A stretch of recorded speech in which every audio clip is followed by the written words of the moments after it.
Hello, I am going to, let's see, are we recording? Yeah, I think so. So, I'm going to just talk you through this video I made for a recent class. This is a portrait. I painted a self-portrait from a selfie photograph I had taken because I crocheted this purple hat and I thought it looked fun to paint. It was kind of the idea of painting a portrait that is a little different from the normal one, something I'm comfortable with subject matter wise, portrait, alla prima portrait, but also a very diffuse lighting situation, right? No strong shadows, and also the angle, which is not common. So mixing it up a little to challenge my observational skills, not making assumptions, having everything the way I normally have it. It's surprising to find out how many things we get comfortable with and assume are the same, and maybe they are, so we don't check ourselves. So changing up like an angle or a point of view or a lighting situation or a color palette, something out of your comfort zone will really help you check in and see how much are you observing and how much are you assuming. Now, this is Arch oil paper. I like using it for these studies. You don't have to prepare it, just paint on it. It is really absorbent, so I like to wash it with oil and a little bit of paint to start with. The oil so that you can erase a little. I use this brush with paint on it, not a lot of paint, as kind of a pencil brush. Should feel like a charcoal pencil on a piece of paper. Not dripping, not loaded with paint. Just mix with that dry paint and wipe it off, and then the oil that you've put on the paper will allow kind of a smooth line. And an eraser brush, which will have the medium that you use to wash the paper with. In this case, I used a lavender spike oil, which I showed a little while back. A student gave it to me and I just tried it and I like it. I might keep using that instead of the 50-50 linseed and terps, Gamsol, which I normally use. The linseed will yellow over time and this smells kind of nice, so I use that. And the tone, the blue, I mean, if you can just guess why I used blue to tone this paper, because there's so many orange tones in the reference photo. I thought it might be nice to kind of put a complement under there to balance that color. Let's see. So I am choosing an average, kind of an average dark color and value to start doing my drawing with. Kind of what I'm seeing in the dark spots, like the back of the nostril. The shadowy parts in the eye, under the chin, that kind of a dark and a warm color, so that I can still build up in one direction from darks to lights. You'll see I did measure. I measured to try to get the whole head in there, even though the whole head's not in the reference. But I do know myself. It's important we know our strengths and weaknesses. And I know that I like to paint a head at life size. And if I try to make it smaller, it will grow and be life size. That's a comfortable head size for me. So I do my best to try to put it in the right place, so even if it grows, it will still be able to be a beautiful composition in the end, which I think we did accomplish, even though it grew a little bigger than I had started with these measurements that you see, these little dots and lines.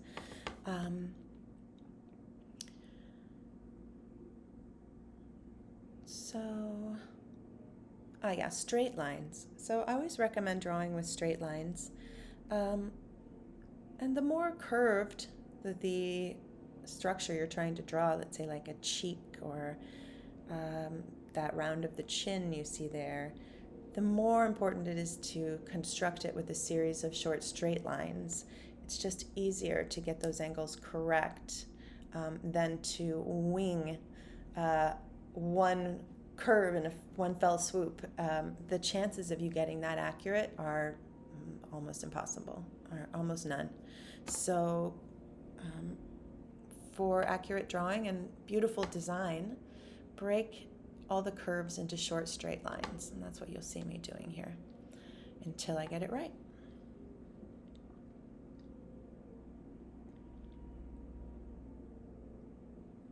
And I have sped up this drawing portion, which you can tell from the washing of the paper, double. This is doubly as fast as I draw. So remember that. And this video's 2 hours because of speeding it up, because I had to have it in that time frame for the workshop I made it for. But this is a portrait sketch that took me 3 hours, and I would say the first hour or a third of that time is spent on the drawing, and that's very normal for me. And I forget to mention that sometimes because I don't know, people assume that with a Malaprima portrait you just kind of slosh in the drawing real quick and then deal with the drawing problems later. Not for me. I really want to get all the shapes correct and the painting set up in the composition that I want to keep. I don't want to have to be figuring out drawing problems later when I have like very buttery paint on there, when I have finished brush strokes, and then I realize, oh, they're half an inch too much to the right, and now I've got to correct it. That's just not efficient. It's not a way to have an elegant, clean looking painting. So complete your drawing, take your time, work on that design, and then when it's fully finished, I mean, you may not get it perfect, but do your best. You may have to make small corrections, but not huge corrections. I mean, I'm correcting the whole time through, but the more you're diligent with getting this drawing complete before you start filling any of it in, the less you'll have to correct once you have a lot of paint on there. Okay. So what else? We have the Zorn palette there that you can see, but it's alongside of my full palette. I have been doing these demos, so I was doing some with just Zorn palette, which is that ivory black, which is a cool black. It's kind of working as a blue. It's a primary color palette. Cad red, yellow ochre, and titanium white. That's what I use for it. Now, I'm not just using strictly that palette for this portrait. I mean, you can just tell by looking at the color of the hat that that would not be possible. But I am kind of using it as a base, a foundation, and then just adding other things because I'm really comfortable with it. I used it for a lot of years. And, you know, just because it happened to be right there.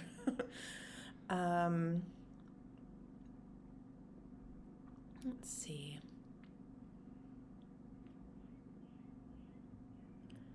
I don't normally paint with my palette set up vertically like that. I just did that so you guys could see. But that is a New Wave art palette.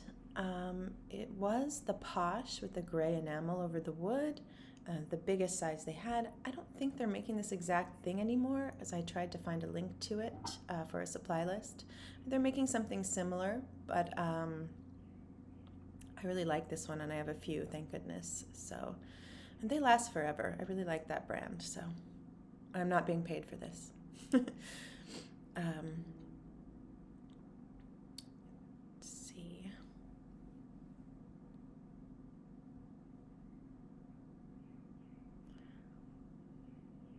Again, I have mentioned about having control over that paint consistency. You'll see, because the palette is vertical right now, how dry that paint is that I'm pulling from. I've noticed a lot of students will kind of have a real soupy, wet paint to draw with. I find that it's hard to get an accurate drawing and accurate line. If you use a kind of a watercolory amount of liquid in your oil paint when you're drawing, it's hard to have a control over the line. The line can be thick, the line can drip, the line can spread. Where is your line? How are you going to get an accurate likeness if your line is 3/4 of an inch and spreading quickly? So sure, you could go back and fix it later, and that's fine too, but I guess I like to have a plan that enables me to do the least amount of going back and fixing it possible.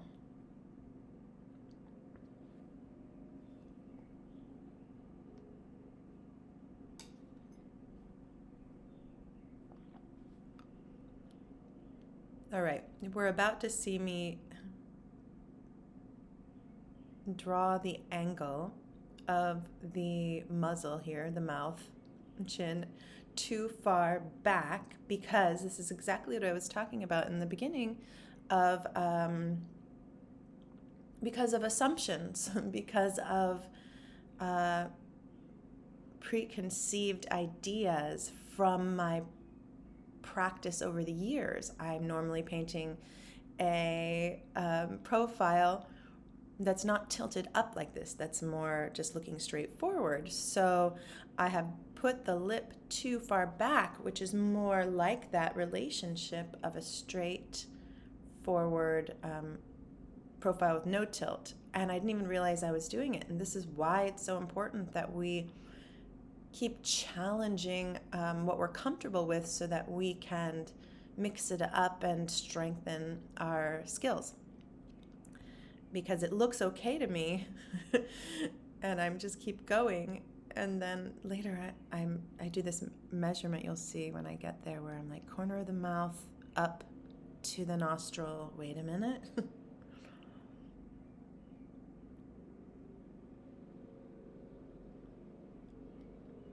Yep, here I'm like what's happening?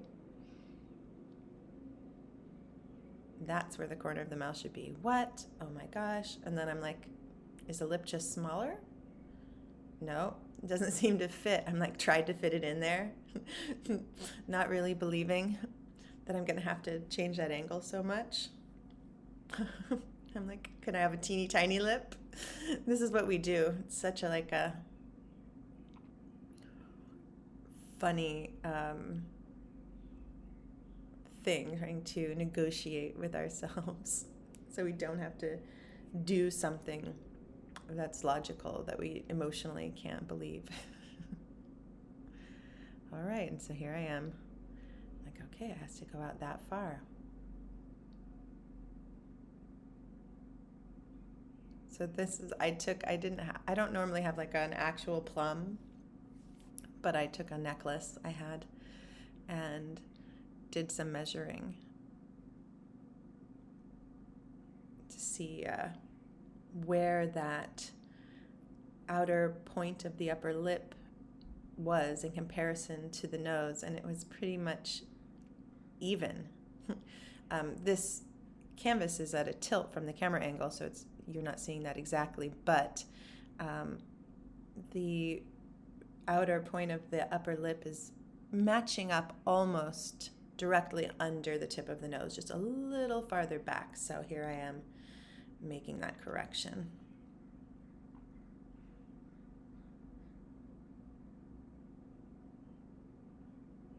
It's always better, just do it if you figure out that's what you should be doing. Don't wait. I mean, you can see I waited a little while, just be like, okay. But better you just change it once you measure it and you find out the truth, rather than having to do it later. It's like everything, right? Pay your bills. Don't let them pile up.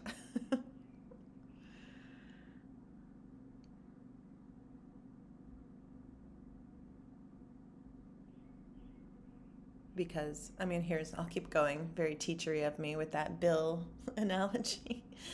You get late fees on your bills and late fees on late fees and late fees on late fees. It's the same here. If I left that, I would have used these landmarks, right? Corner of the mouth or whatever on to measure other parts of the drawing. I would have used when I'm putting in the chin or the jaw, or if I'd had an ear in here, which I don't, I could have been measuring off that mouth that was incorrect and therefore creating late fees of incorrectness.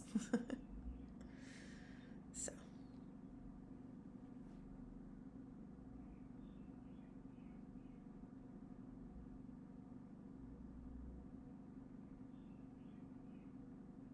And remember, I'm just going to keep reminding you, this is sped up double time. So this is not as fast as I draw. I'm doing a lot of measuring and a lot of looking. I'm looking, more than I'm marking.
I remember I also struggle with this ear flap for the hat a little bit, figuring out where it needs to go.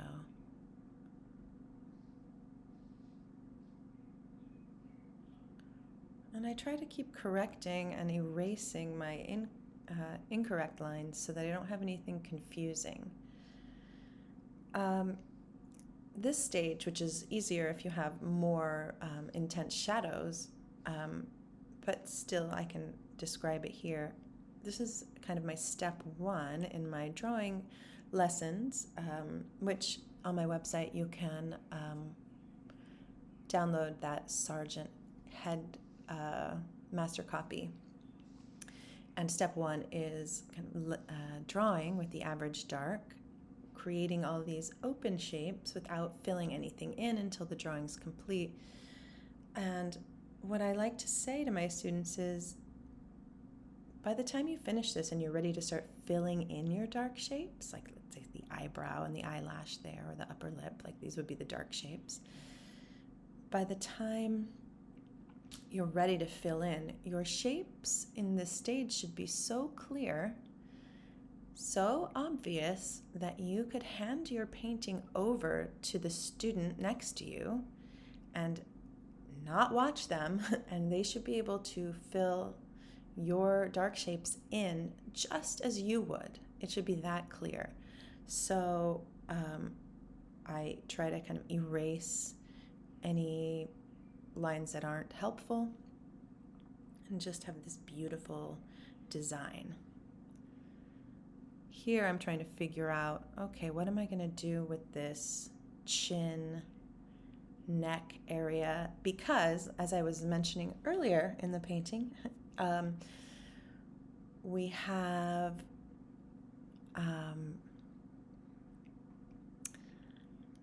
a smaller piece of paper than I'm usually. I was just kind of like, oh, I'm going to make it a quick demo. I'm not going to worry about it. I'm just going to use this leftover piece of paper. Above this section of the paper are the two little demos I'd made previously. So it's kind of like 2/3 of a piece of 12 by 16 paper. This is a little small for me.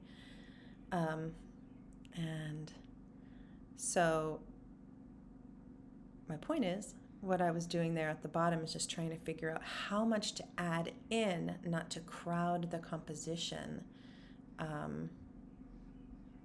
So it still feels intentional. It doesn't seem like a mistake. Like I'm going to be creative in how much I add so that we get a beautiful design no matter what. So you can see I erased what I had started to do down there under the chin. And now this is really the most beautiful part to me, because that mask is what I was interested in when I saw this. These kind of beautiful graphic shapes, that mask of the face, these stripes of the background, and this kind of big graphic, beautiful purple of the hat. It's elegant and simple. So I really like when I see that mask floating before I go any further. Pretty cool. And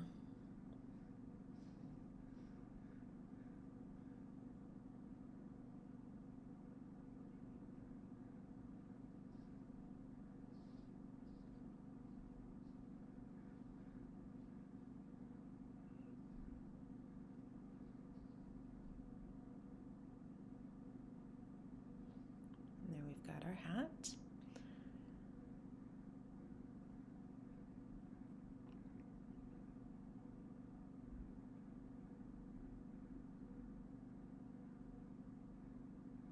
Can't forget the nostril. I think I saved it to last because I feel like you have to be really observing things well and not, to get a nostril to look right. I don't know why. I feel like nostrils are hard. So I think I saved it to last. There's a lot of subtle angles in a nostril.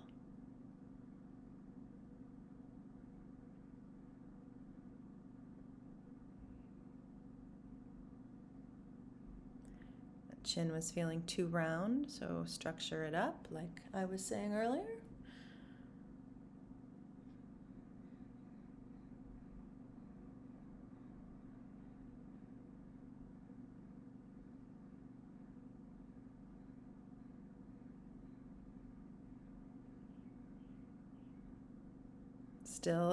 I'm still kind of going back and forth here. Then I was like, oh, all right, let's look at something else. All right, now come back. If I'm not sure, I sometimes will go work on another part, even if it was just as little as making that line on the nose, and come back to the place I'm not sure about. It's kind of like a way of relieving tension, right? If I'm like, oh, I don't know what to do, and then I'm like, okay, breathe, look away, work on another part, that you have a better idea about what to do in that other part.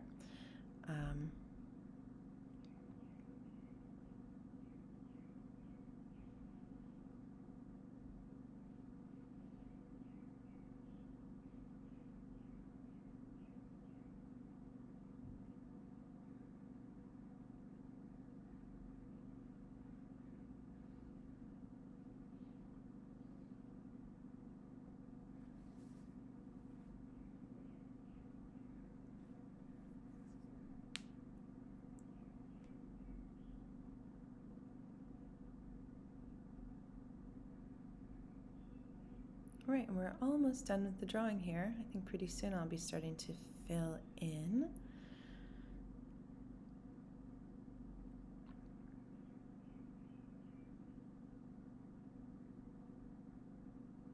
Yeah, here we go. So we're just mixing up darks and filling in the few dark shapes that there are here on the face.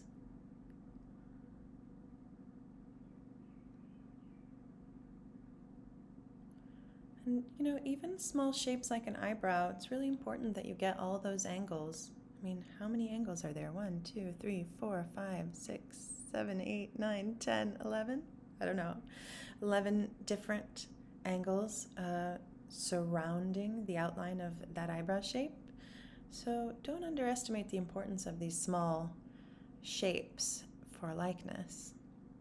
I remember the first time right in the beginning of learning head drawing with charcoal on smooth newsprint, to put an eyebrow in, I would just lay on the side of that sharpened charcoal pencil and do two like swoopy angles. Whoop, whoop, eyebrow, nailed it, got it in there. So, and that's why it looked like a cartoon. All right, and you see I'm altering color and value a bit within range of the darks. I'm not going too crazy, but since the darks are so few, I figure I might as well go in there and make them as accurate as I can, color and value-wise. I went too convexed on that iris. It's more straight up and down. So I'm going to correct that.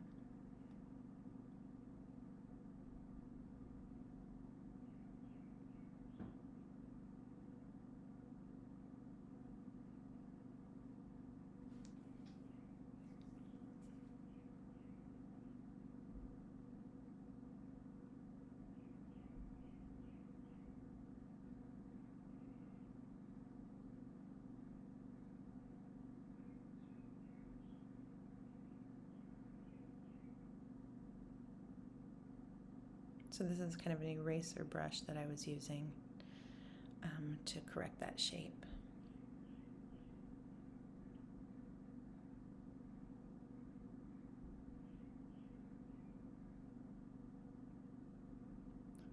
A little warmer, altering that color in the nostril.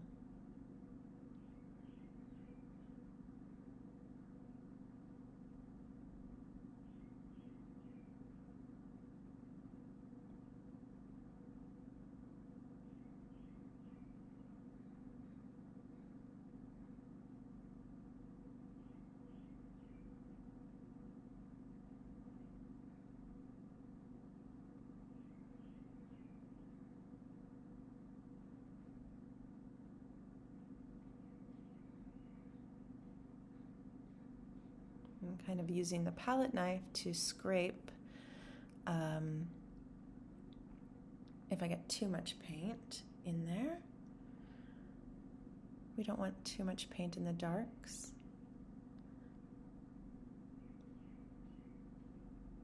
I mean, that's not something that's a rule, like you can't have thick darks. I've seen that done beautifully, but it's just practical if you're going to paint wet on wet paint alla prima wet paint in a single session, not to start with paint that's too thick, because then you'll be building up and it'll be messier.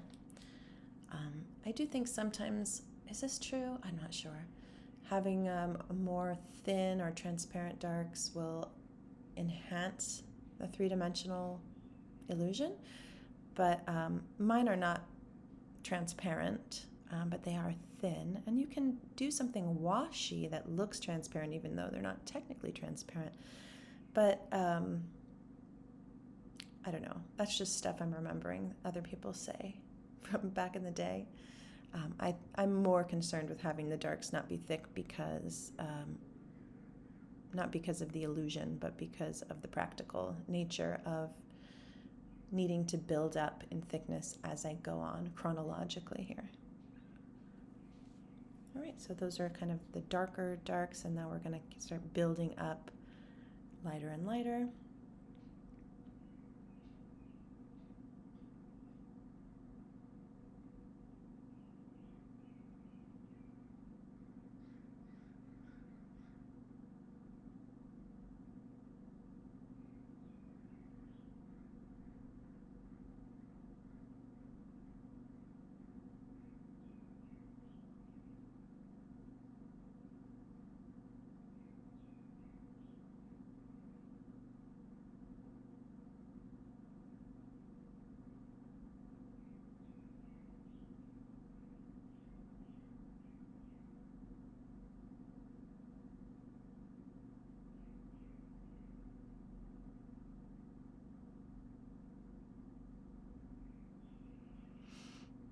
those little piles at the bottom there, in case anyone's curious, that's just piles from other paintings I was working on. And sometimes if there's a lot of paint left at the end of the day, I'll kind of mix what's kind of homogeneous color-wise or value-wise and make a pile. And sometimes it's helpful.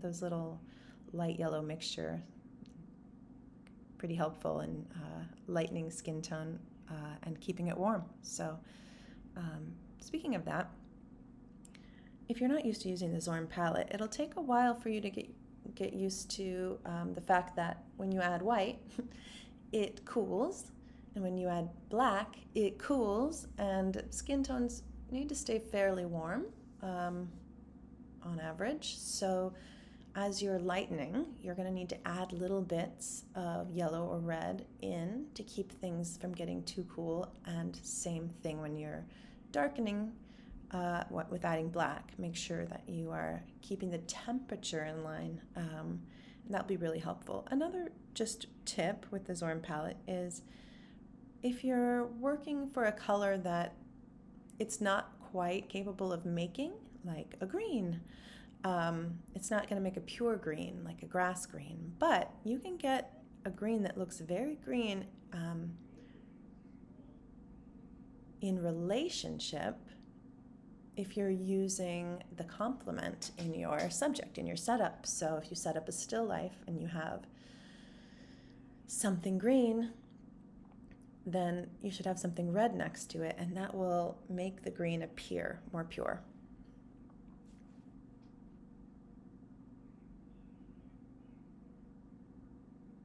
All right, so we put in those kind of average or mid-tones, and now building up a little lighter. And I think now I've slowed this down to about 150% of the regular speed, so it's not quite as fast as the drawing, but it's still slower than I am actually painting in real life.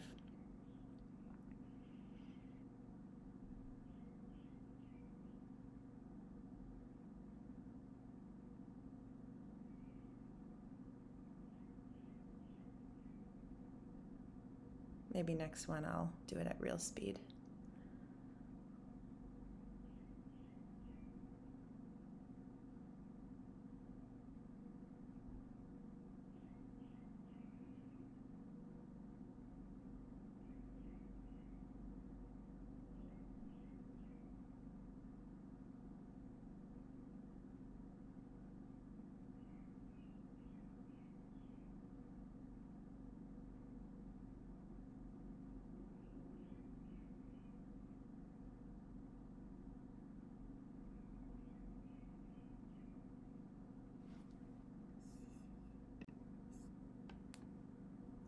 Okay, and we're still just building up. A little bit lighter, a little bit lighter, a little bit lighter.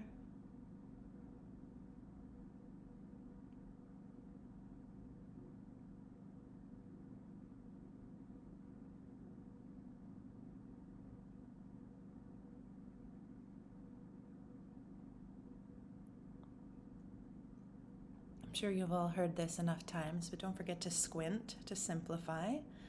I'm definitely doing that.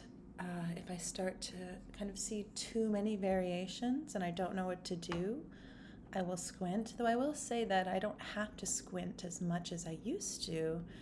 Kind of your brain eventually, the more you do that, the more your brain starts to see things in priority, and you know what to do without having to squint to simplify things, because you know what's important, you know what you're looking for.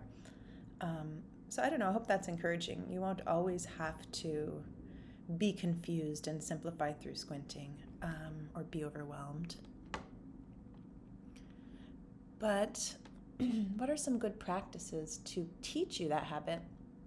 Basically, perspective and objectivity are what we're trying to gain here, right?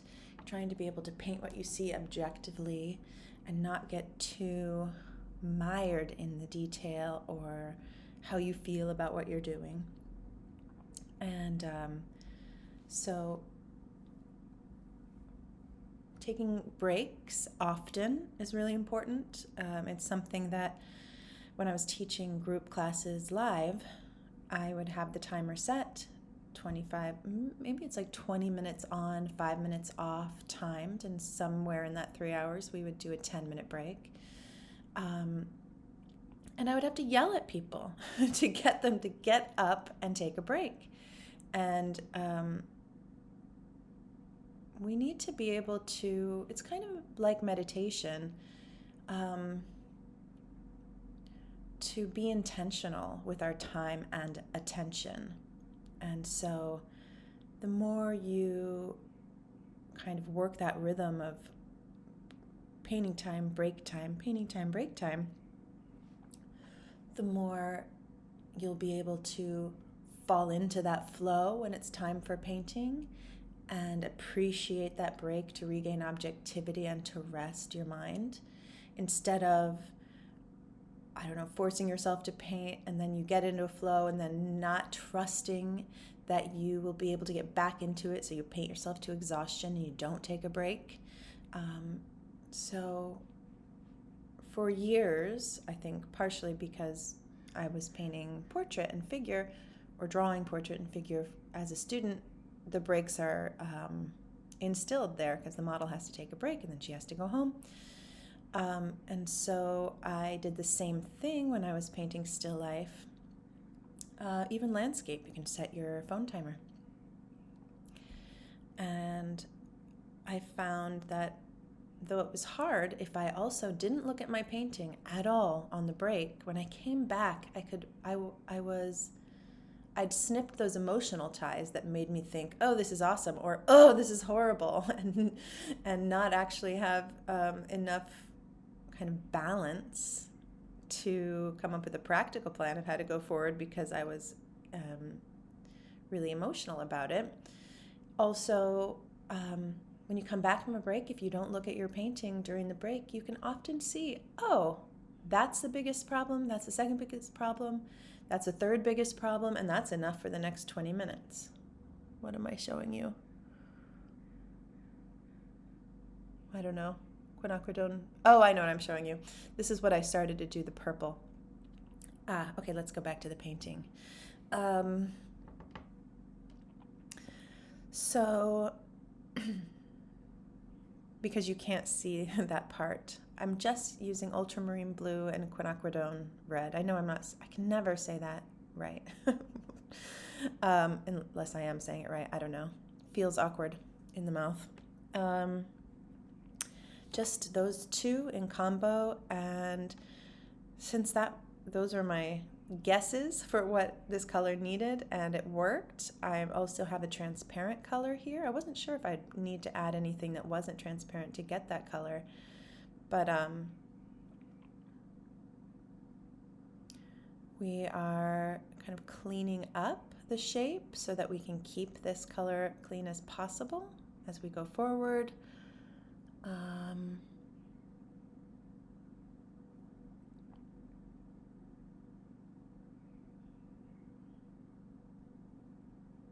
didn't want it too drippy because I wasn't sure how far down I was going to fill in because, right, we've got this head kind of falling off the page at the bottom and on the right side. So to balance that composition, I realize at this point I may not be filling in the entire shape of the hat. So I need to leave that option open to have air down there. So I don't want the paint dripping too much, so that's why I use that paper towel to dry.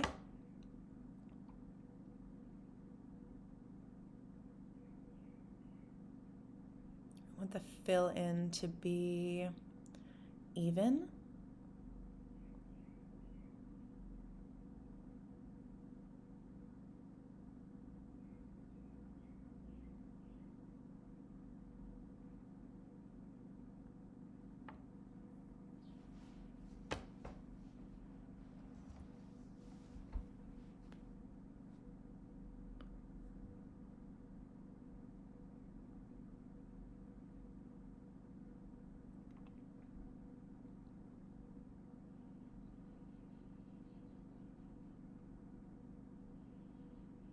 So at this point, when you have paint meeting paint, it's no longer eraser brush and pencil brush, or it's more one color against or pushing the other one. So instead of erasing a mistake, you'll just take the other color and push the line if you need to correct the shape.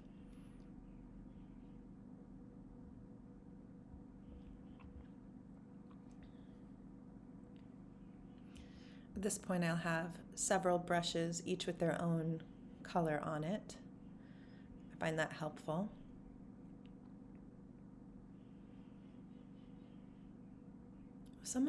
A bunch of people were commenting on how small my brushes are. I don't know, I'm just comfortable with these brushes lately. They are long, flat, bristle brushes.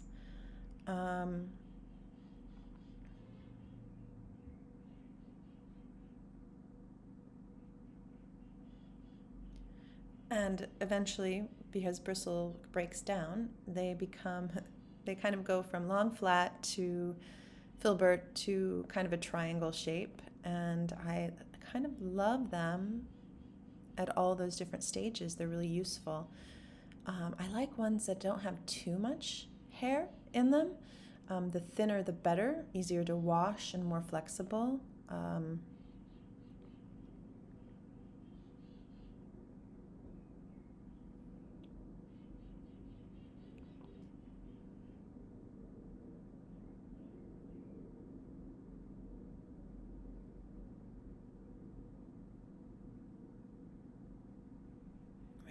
Looks like I decided that was enough of the hat for now, and we'll go back to the face. Oh, but I wanted to say the reason why after these kind of mid-tones on the skin got laid in that I went with the hat is because I felt like I needed a big dark shape so that I could compare my mid-tones and see where I was value-wise, if I was correct. Sometimes if everything's in the mid-range, it's hard to tell. If you're close to accurate there. So now we're going to just go up in value a little bit. You see, I creep really slowly value-wise. Sometimes it makes it hard to get to the lightest light, but I think on the way, even though it's slow, you get a lot of nice subtle transitions in value and color. So I kind of climb slowly towards the lights.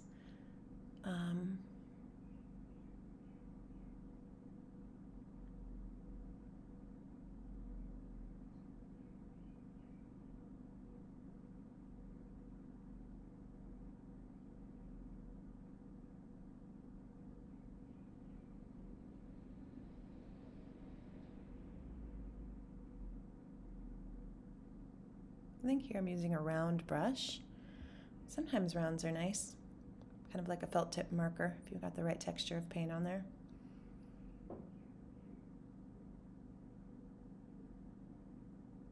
But here I've got that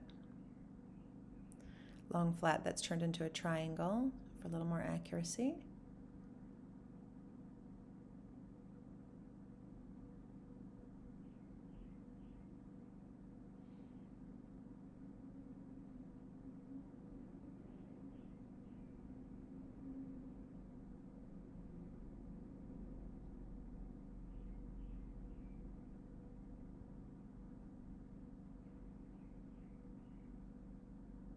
Do you guys listen to music while you paint? I used to listen to a lot of podcasts.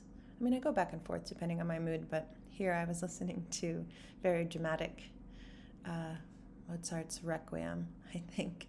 I just noticed my headphones as my head peeked into the screen. It's really fun, I think, to paint to something dramatic. It makes you feel like what you're doing is important, which it is, of course. But I remember having a lot of fun and finding a lot of flow with that music.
I'm still here. I just can't think of anything to say. We're just slowly filling in those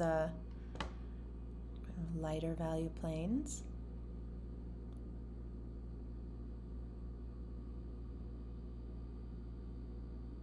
If I'm not sure, like tip of the nose, I just don't go forward there. Move to a place that I am more sure.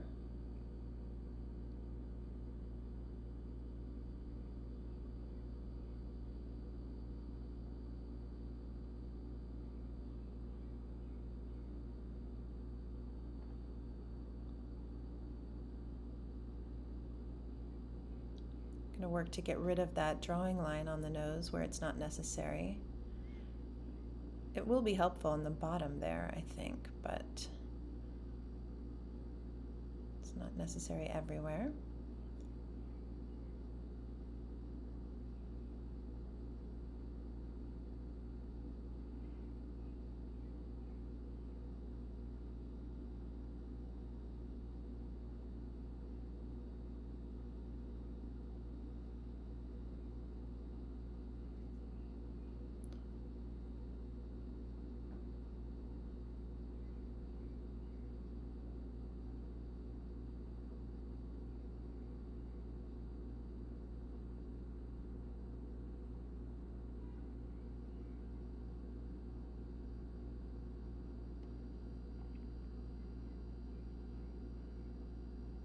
You see, I checked the color on that brush over there before I picked it up.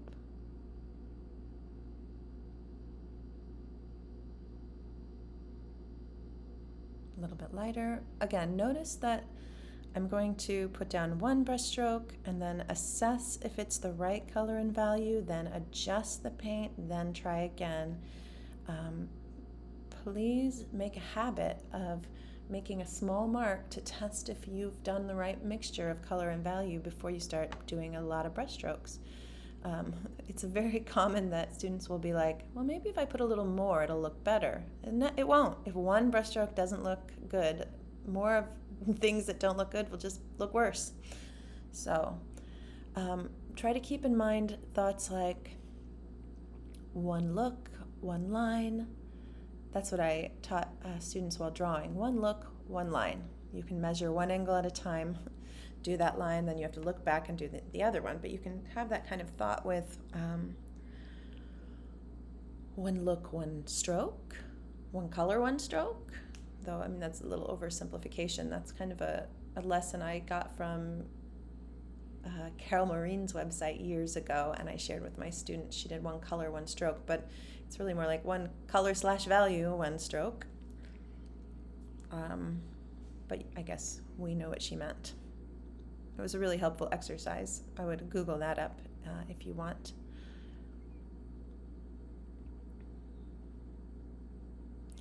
If you are someone who has a hard time with kind of licking your canvas over blending, making dirty, muddy, blendy paint, then that would be really helpful. You need to have the color mixed correctly on your palette and then just put it down. You're not allowed to do anything to it. If it's incorrect, you need to go remix and lay something on top of it. Will make for a thick painting, but it'll teach you to think before you to think harder before you lay paint down on your canvas. So.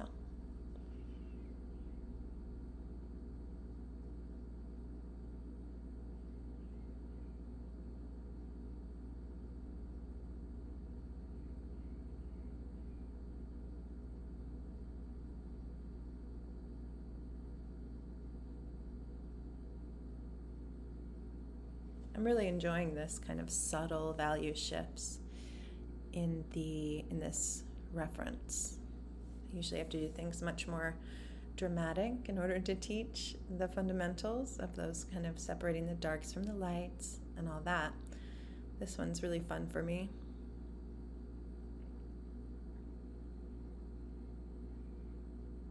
Look at there, I'm turning the form with kind of stripes of value instead of blending.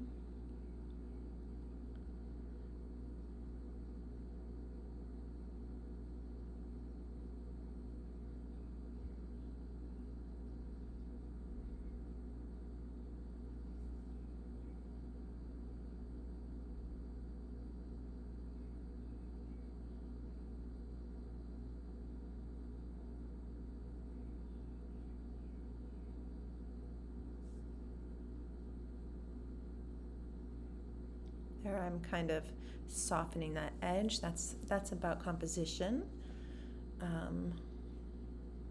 Maybe I was thinking, will it be weird to have this sharp edge, like this decapitated head? Perhaps if it's kind of a softer edge, it will look more like a sketchy painting that's not finished instead of a very finished line that is illogical.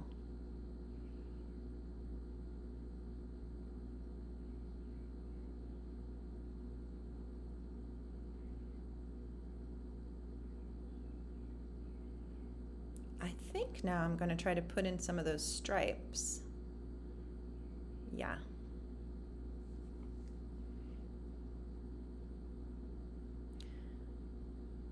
Right, so now that I have all of the territory of the face covered,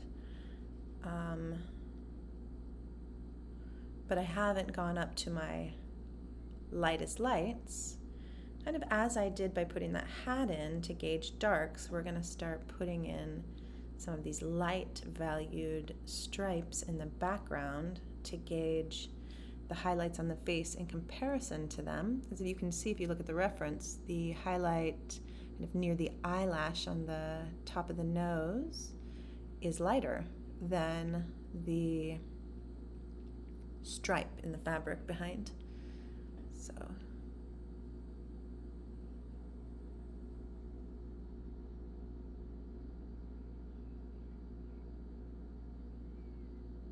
also just helping designing that nose, getting it correct, losing that drawing line.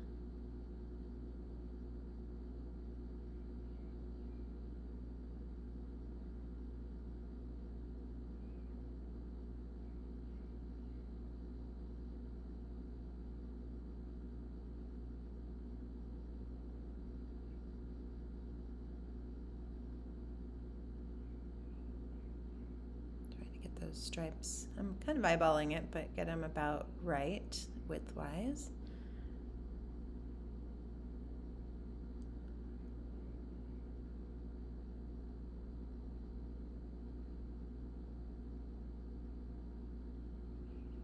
I thought it was actually kind of interesting that the stripes are kind of flesh-toned. It's this favorite few swatches of fabric I have, of this kind of 70s vibe. I like this portrait because it's like I was watching some medieval period dramas on TV, and then when I saw this, I liked it because of this cap felt medieval, even though it's just a crocheted hat I made. It's kind of like 70s / medieval portrait, which is very me.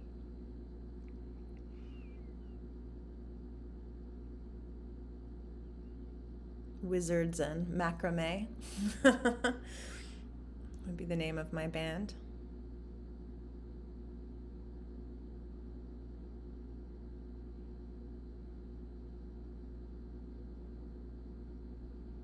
Merlin and Macrame, maybe?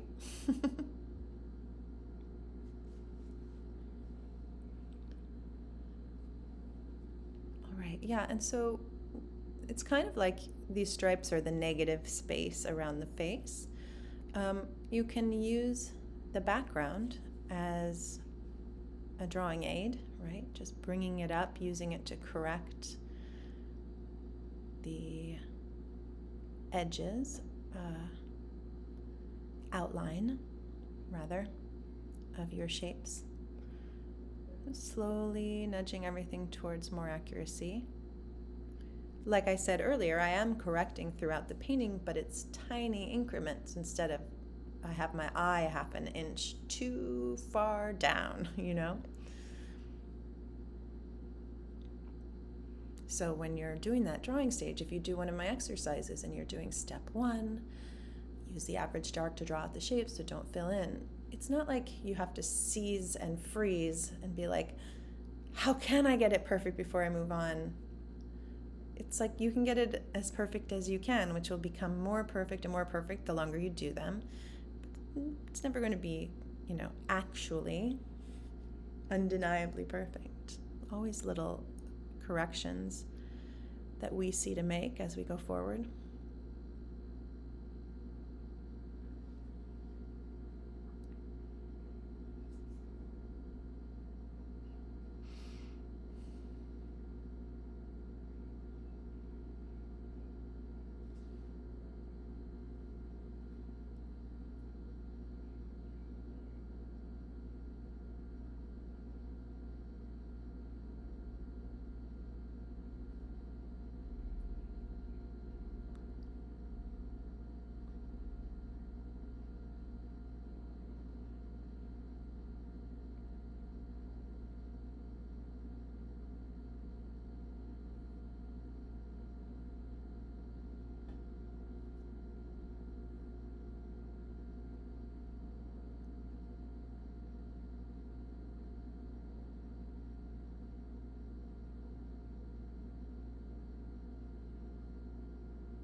Adding some of those kind of redder notes where I see them.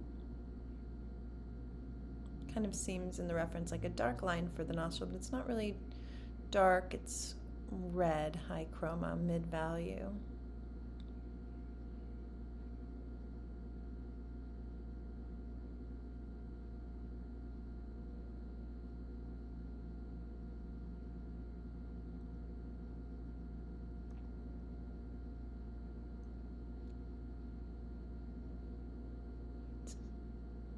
That little far side of the lip as it reaches around the muzzle to behind.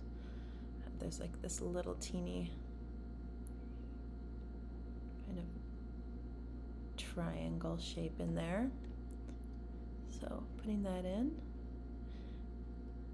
And I put it in, the brush stroke's too big, and then I'm going to whittle it down until I get it right.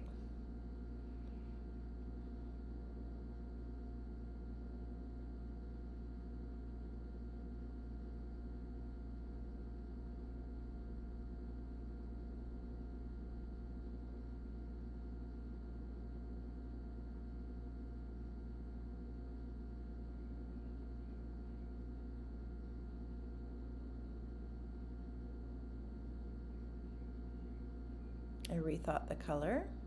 Just putting the paintbrush over there, I rethought that plan. I didn't even have to make a mark. Like, what am I doing?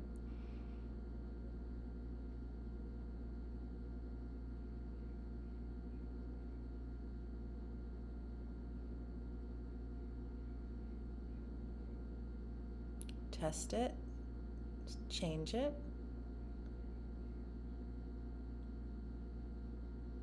Check.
Reestablishing that little dark shape.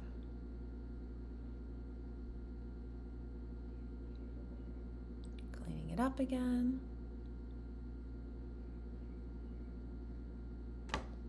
Just a little back and forth till I figure out the right colors and values.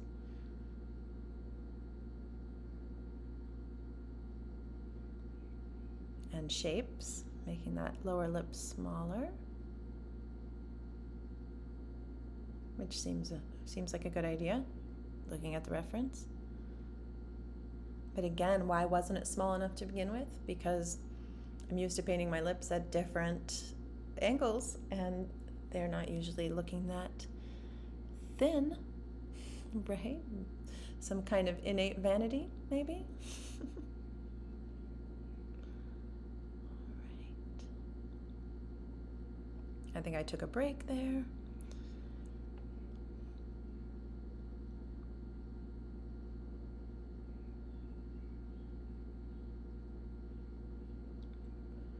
I think I probably took a break on those lips. Decided to, when I came back from the break, to alter this. I remember this. What I saw when I came back was that, it's hard to tell because of the camera angle, but that the kind of jaw and chin felt too skinny. So, easy enough to fix.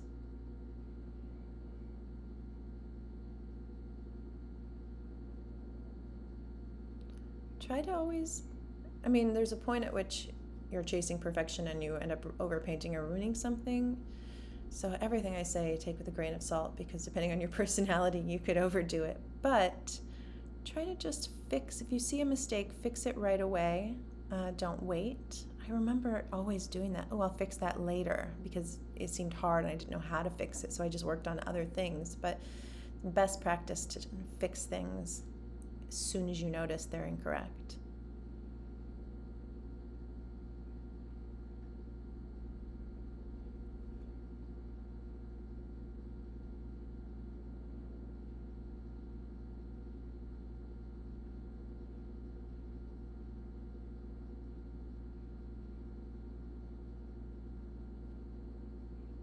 We are more subtle shifts, trying to get things closer to accurate. Turning these forms here.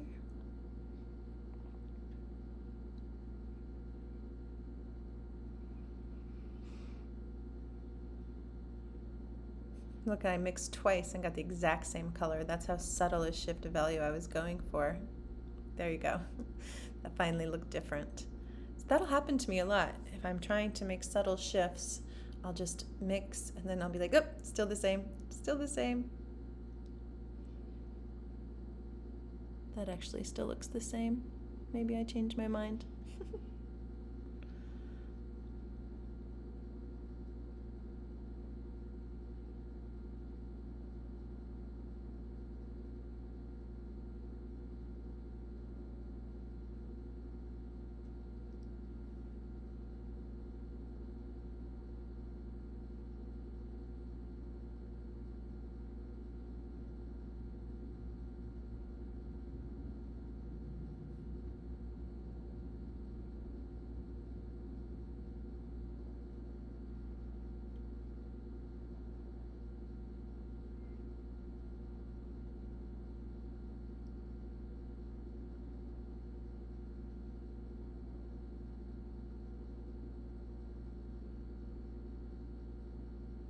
There we go.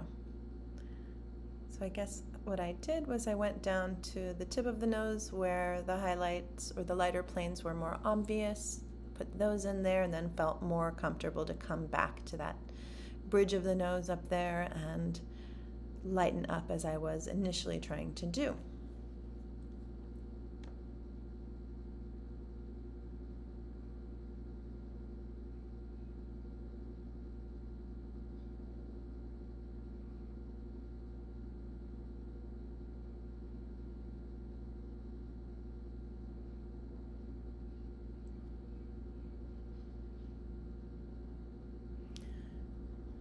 I'm thinking here how I'm enjoying painting patterns of light and dark on the face that I don't normally see, or patterns of light like that kind of strip of light on my lower cheek as it like falls down into the right. That's not normal. I mean, that's not a common effect on a portrait of mine.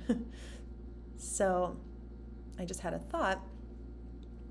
If you want to improve your objectivity, try to paint things that you can't even recognize at all. Like, take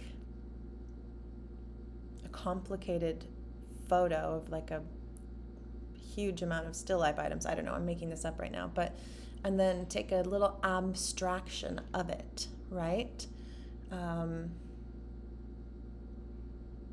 just try to render and paint what you're seeing. The more meaningless and nonsensical the subject is, the theory is, the more easy it will be, because you will be forced into objectivity. The more easy it will be to get accuracy.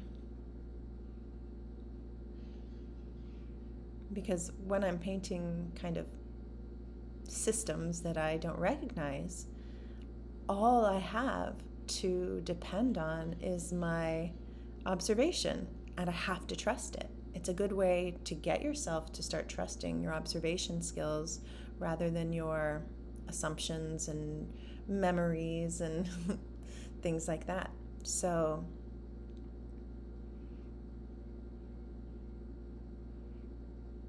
paint a weird angle of a portrait.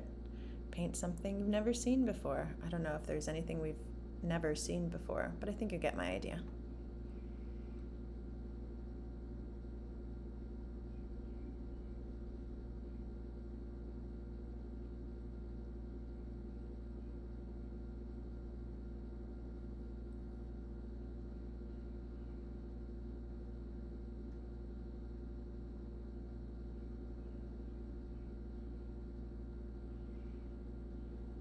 Also, I will be destroying some of these shapes and planes and as I keep going towards the light, so try not to be too precious with, I don't know, a beautiful brush stroke or color or something that you like if you notice that you can get more accurate.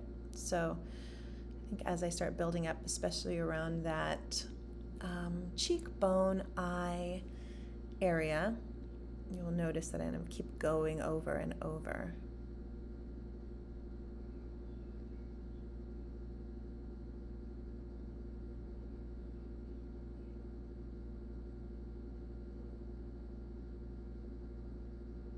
All right, so now I felt relaxed and game to work on that lip again, so there we go.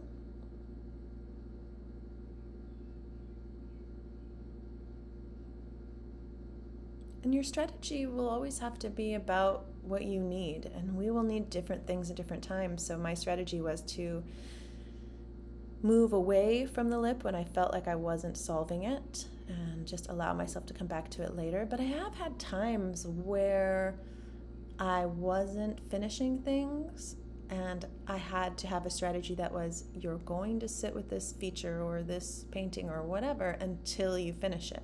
You're going to keep repainting the composition until you get the whole head in the canvas. So it just depends on what you need. No one strategy will work for you forever throughout your whole development. So, stay aware of your strengths, your weaknesses, what if you need a little more nurture or a little more kick in the pants at the moment, and alter. Maybe what would be good is if you did like 6 months check-ins to be like, okay, what am I doing? Is it still working? Do I have any desire to change something up? What are my strengths? What are my weaknesses? And you kind of just have a meeting with yourself. Or if you have a group of people, it would be good. With my ex-husband, we used to have quarterly meetings for our mission for the year. It was very cute and nerdy. We'd have Operation, Dragon or whatever.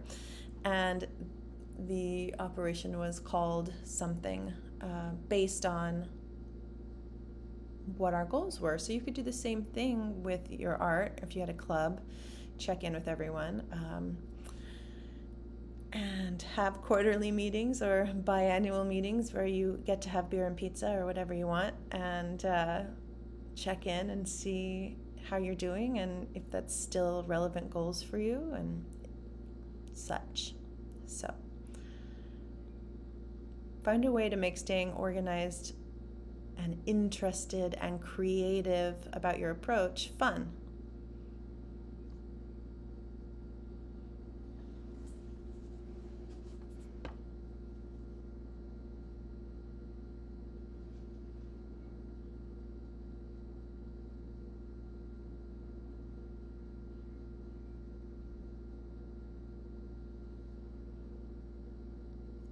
This kind of shelf of the bottom lid and eyelash is one of my favorite shapes in portrait.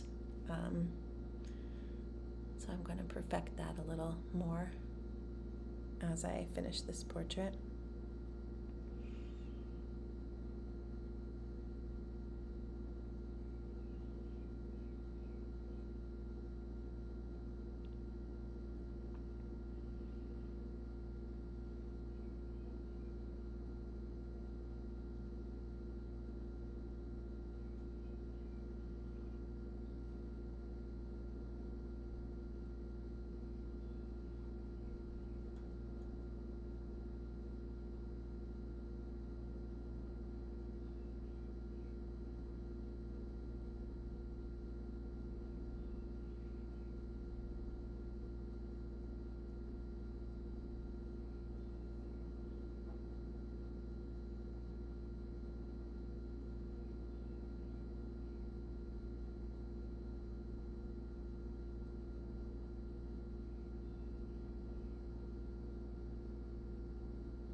Good. I was earlier, while I was making this voiceover, I was thinking that I'd got the angle of that front of the eyelid wrong.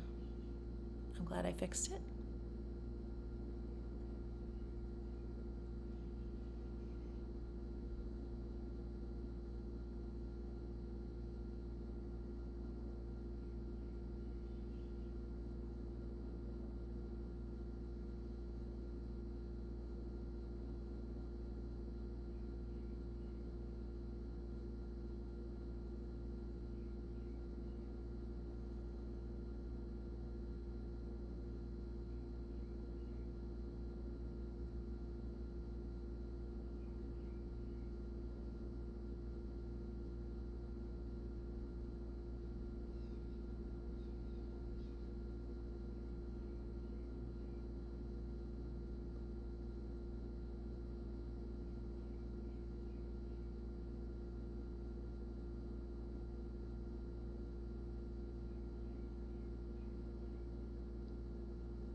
Good. Attempting to build up to some highlights, see if I'm ready for those.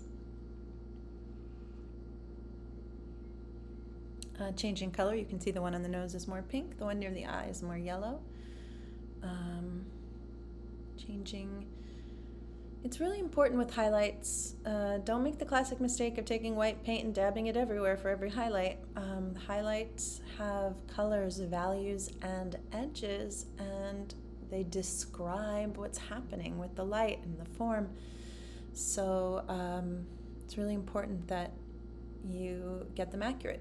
A good way to do that is to compare them to each other. If you compare the highlight on the forehead to the tip of the nose, to in the eye, to the bottom lip, let's say, those are a lot of highlights that can happen in a portrait. Ask yourself if one's more pink, one's more yellow, one's more cool. One is a sharper edge, like usually the one in the eye will be sharper edges and the ones on the flesh will be softer edges. So that's a good way to kind of differentiate, is if you compare them to each other. So doing that highlight over there, I guess that's what that made me realize, is that I needed to kind of build up the light planes before I got to the highlights. Like I said in the beginning, I'm pretty slow when it comes to building up to that lightest light. Sometimes this means I sacrifice good brush work, but that's okay.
See how a highlight is like a bullseye of the plane, and then a little lighter and a little lighter and a little smaller.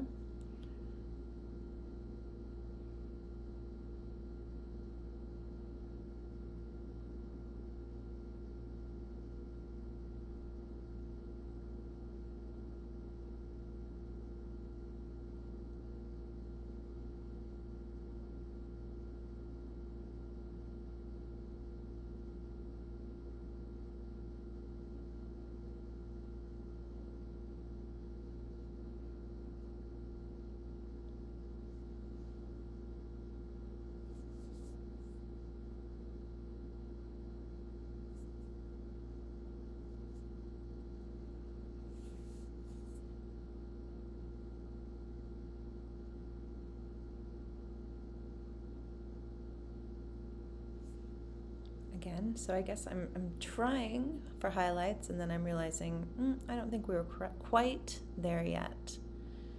So then finding more planes to lighten up before we get to highlights.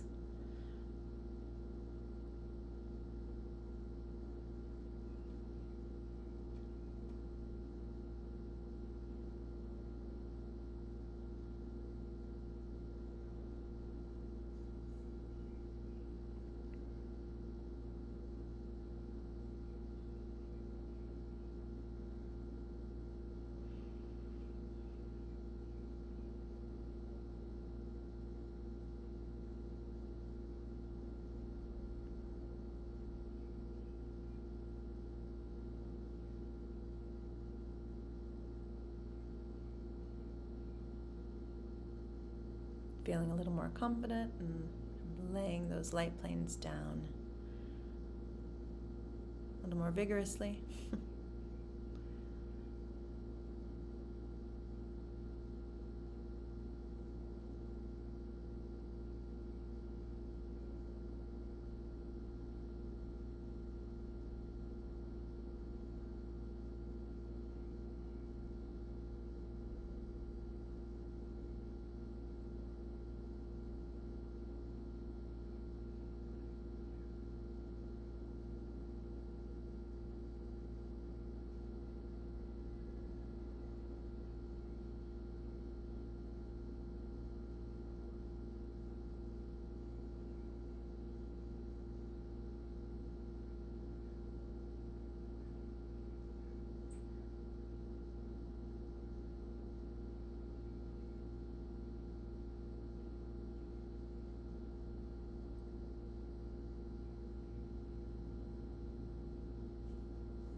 Even lighter on that nostril, red, still really chromatic red, but not as dark as I had it.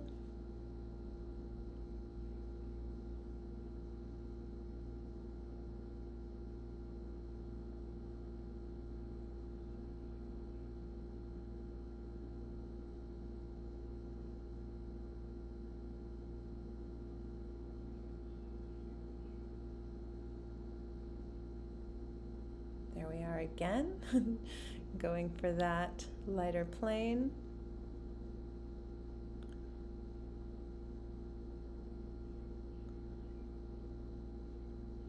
Closer than the last time as we lightened up all the planes of the nose.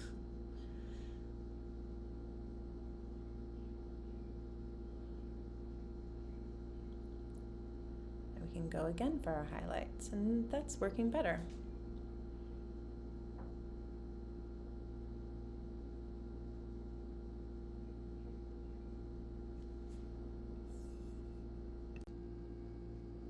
Okay, so where are we? I just took a little break.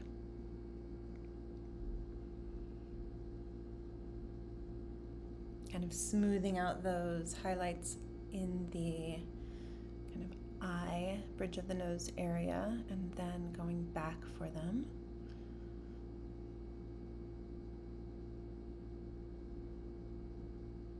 Ooh, pink. Wonder where I'm going with that. Not there. Looks like the nose. Ooh, look at that subtle little, almost didn't make a difference.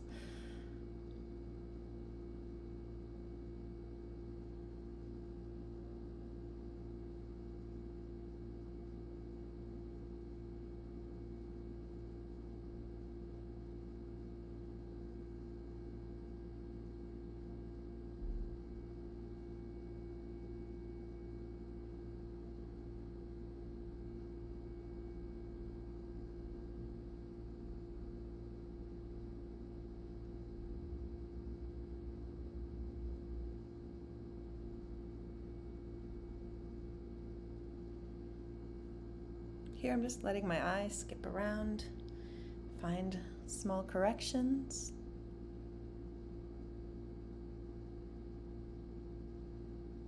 Ooh, now what are we gonna do?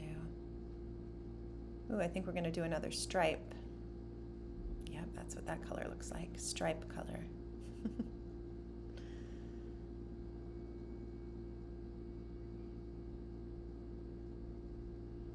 Because we want to really solidify what's happening there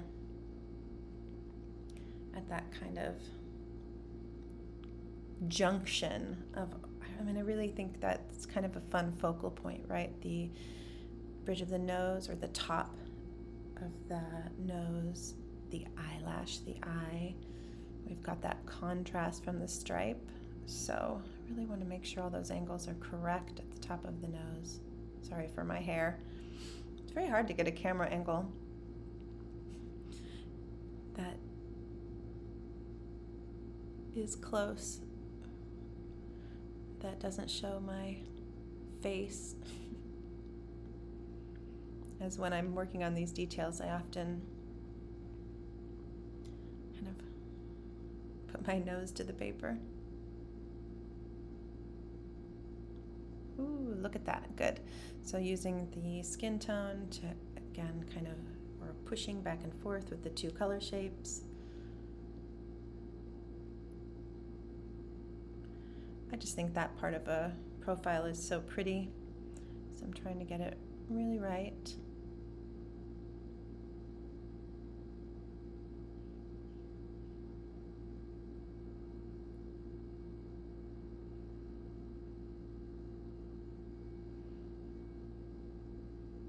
Decided I'd made that hat a little too big, so carved into it with the brown there.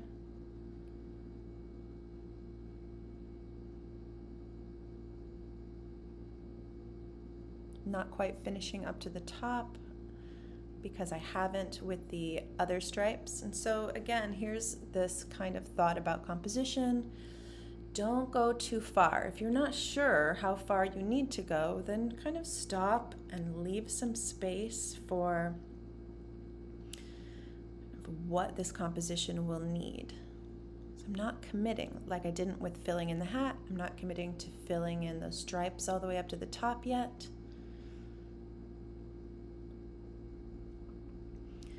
An analogy I use is, so there's a line, and the line is a point of detail in your painting.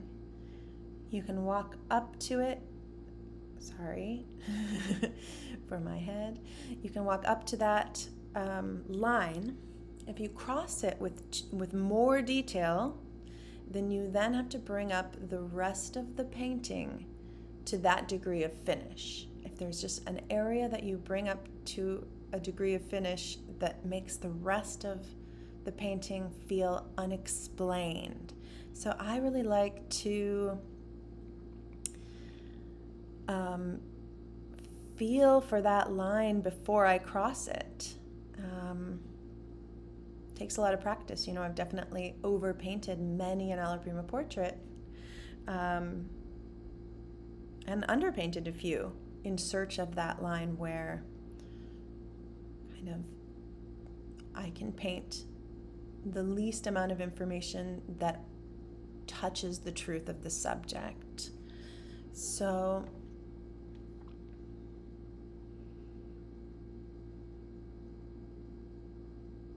I'm careful about how much I put in. Okay, so now we are going to put in the other. So you'll see first I just decided to go over this purple with the cream color of the stripe. I definitely wiped off my brush afterwards, because that purple is gonna get into the cream color. But so I'm now using the purple again to perfect the shape of the hat. And back to the white.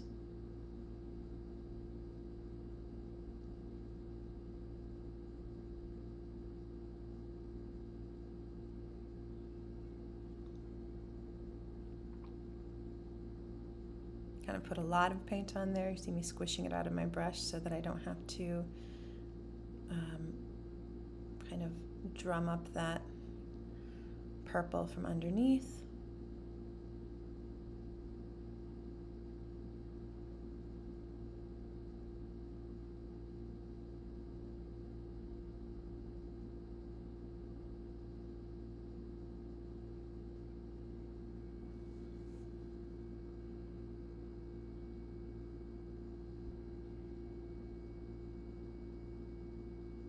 So here, instead of going over it, we are wiping some of it away. So that'll make it easier to paint over it.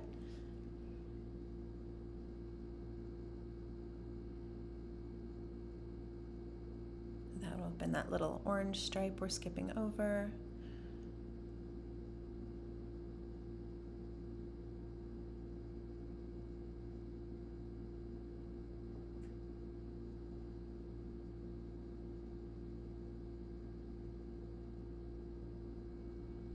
Trying to get more paint over there because you can still see the purple and it's annoying me.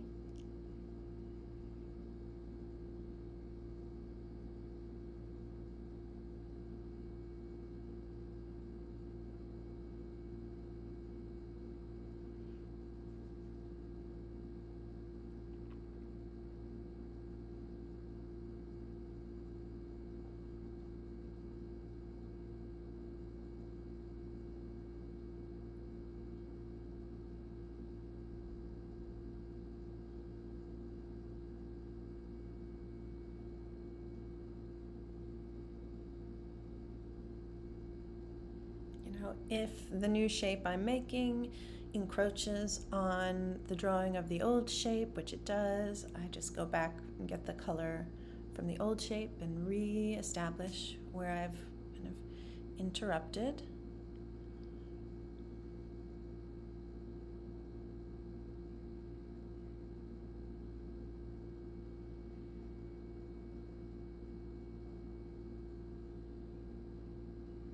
Now we're back to, I bet, that bridge of the nose. Now that we've got that dark shape of the stripe behind it, let's see if we can go ahead and build up those highlights. Ooh, went for a chunky highlight. I already remember I didn't like it, so smoothed it out a bit.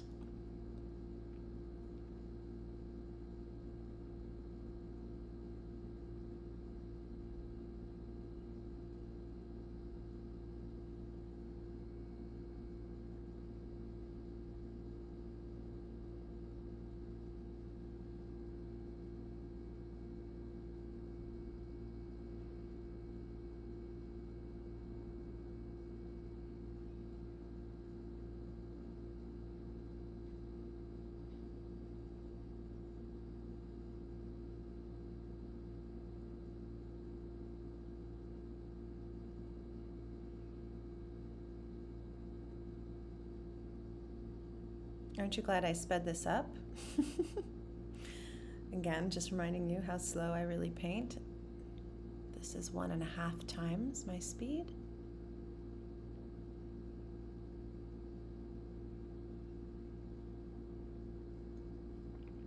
If you come and watch me do a workshop, you'll see me painting live for 3 hours. And we kind of discuss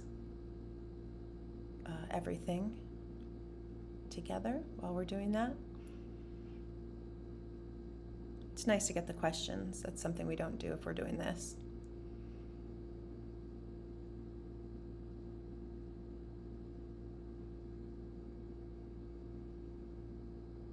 So I think I'm trying to figure out if I need to put a little more light into the eye.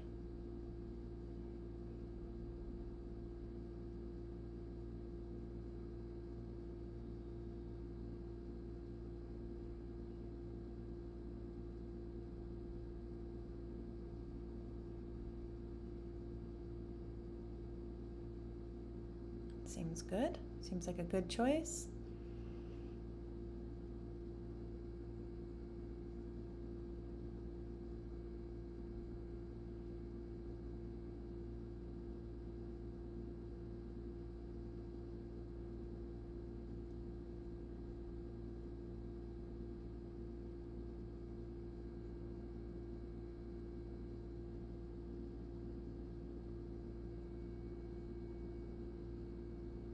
trying to keep that fill-in of the hat kind of noiseless, if that makes sense.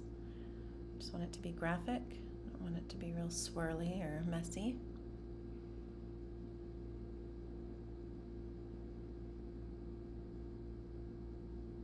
Looks like I'm going to do another stripe. So.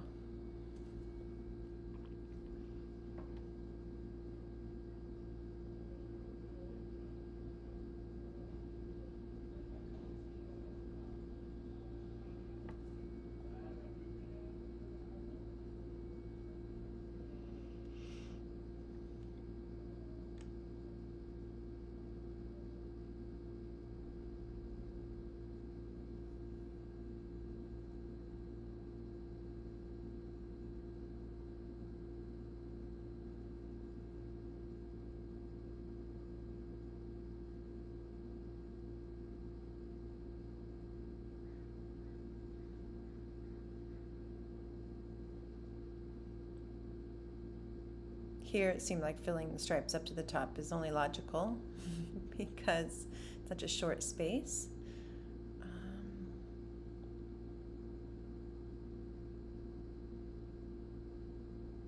Right, this I know as I'm doing it that I'm not going to do the whole stripe and it's going to be brief and kind of like I'm deconstructing. So I'm trying to be careful but also allow for brevity here. With that brown stripe.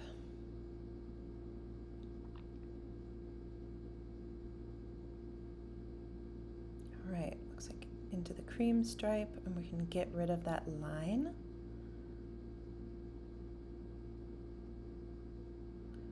I've allowed the cream stripe to go out a little further than it does in the reference, because the material in the reference is kind of flowing. So it doesn't really need to be exact.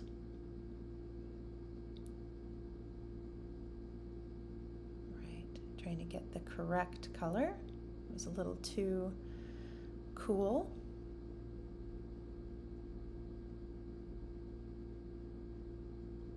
Matching it to the part at the top and then bringing it down.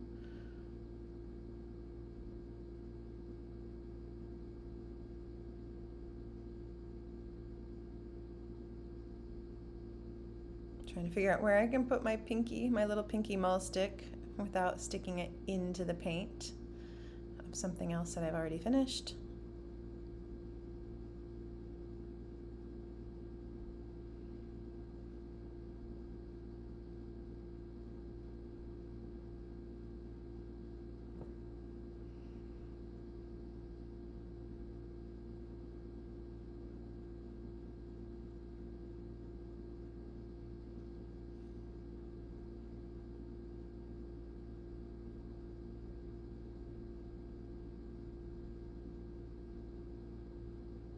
You know, these are just studies, so no, I don't mind if I have pinky marks everywhere. I mean, it's annoying if I get them in the middle of something that I want to be finished, but and no, I never use a mall stick.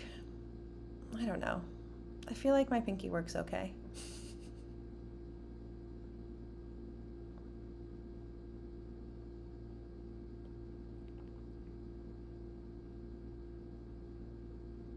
Maybe one day I'll use one and be like, why wasn't I using this the whole time? But it feels like cumbersome to have another tool.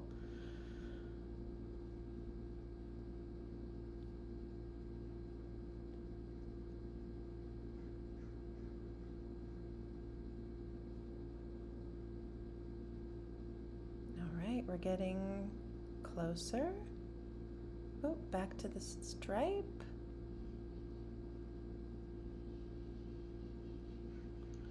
This is where we have to have a little bit of bravado and just do something and decide that that's okay and leave it.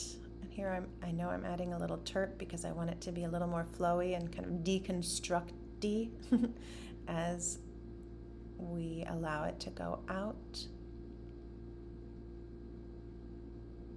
So a little more watercolory effect.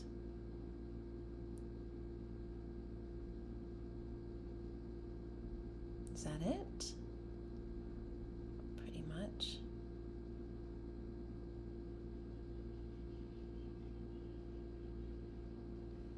and seeing how I can relate it to the other ones. Can't do anything to that one. We can put another cream stripe in. So we're kind of finishing up our stripes. So you can see how allowing that last brown stripe to the left to be really kind of brief in the description kind of allows this space and airiness and steady kind of feeling to the composition, and doesn't leave us feeling like Felicia didn't fit the head onto the page, which I didn't, but it's okay. Who says I have to? Is a head with everything on a page, is it an interesting thing? I guess it's only important if you can't do it and it's important for you to do it. Then you better figure out how to do it.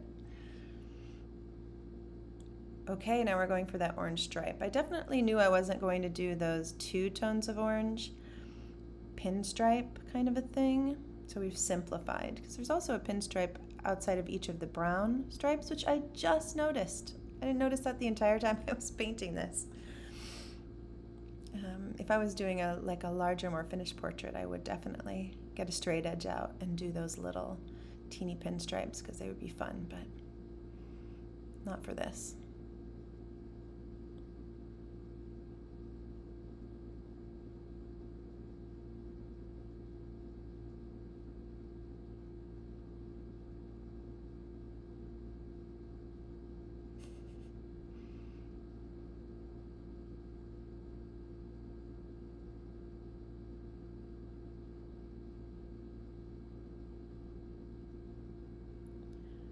I like it. I feel like that's a nice choice between the 2 oranges.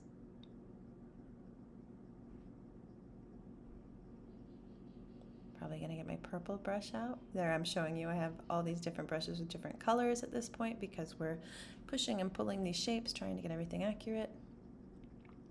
If we need to go and reform something that we've painted into, it's better not to have to mix the color again. Fun, I kind of like it like that. Could have left it.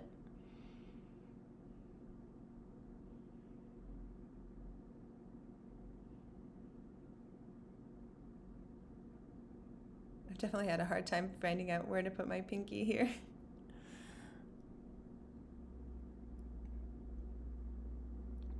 I do like outlining a shape and then filling it in if I can.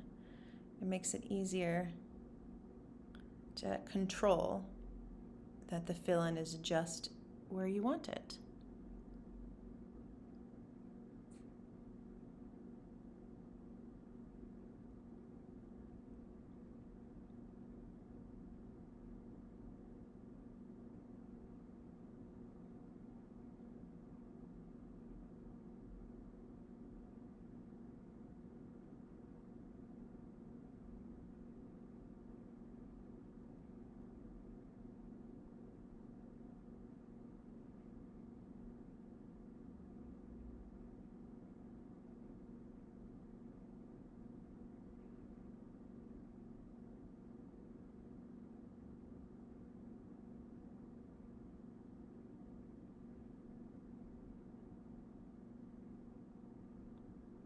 Right, just trying to get these shapes, these lines straight.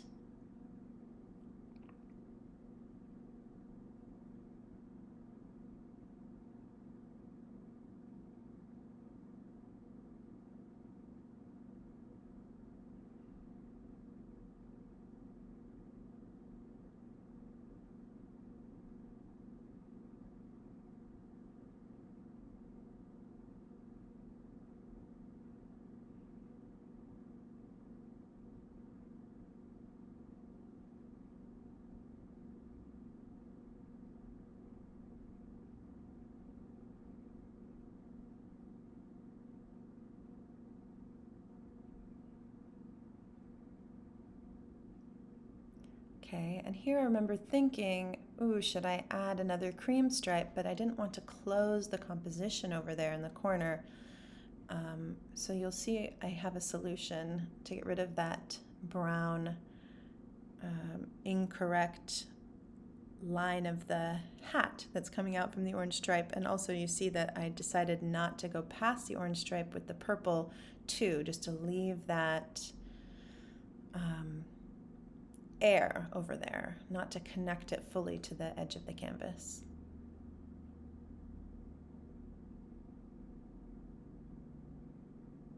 All right, so now I'm going to commit to a little more filling in of the hat. Now that we have that kind of brown stripe out on the left to balance.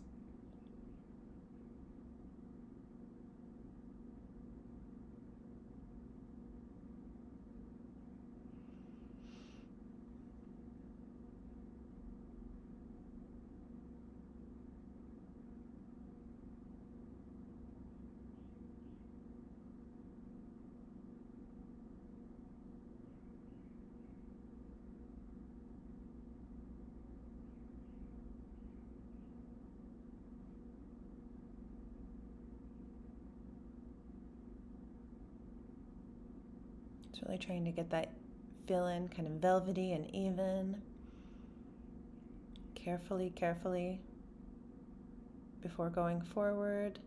I mean, it's really kind of intuition, right? Should I keep going? Should I not? But definitely pause before you decide.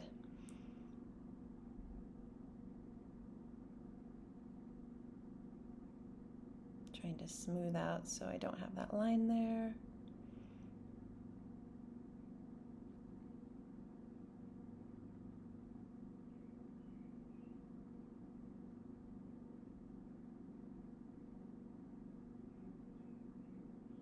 A little further.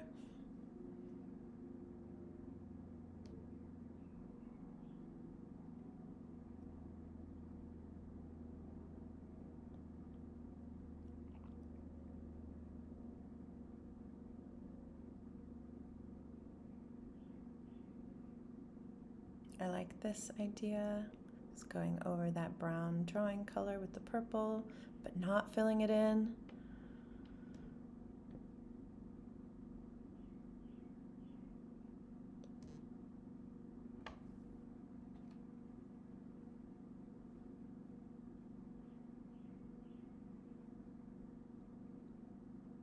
Bringing that dark down.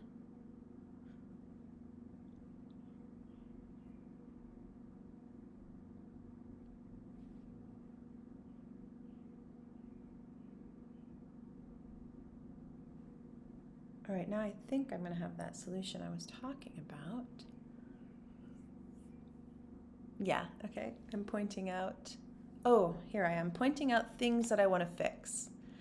I want to fix that kind of dirty brown around the chin and that extra little brown line next to the, so I must have just come back from a break. So that is what I was saying earlier. When I come back from a break, I'm like, there's 1, 2, 3 things that I want to fix. So I just pointed them out to you.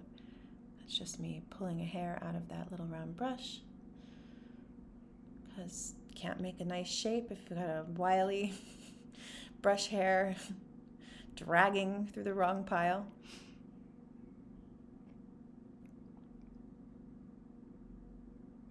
So fixing the chin first, as it's the first thing I noticed and pointed out.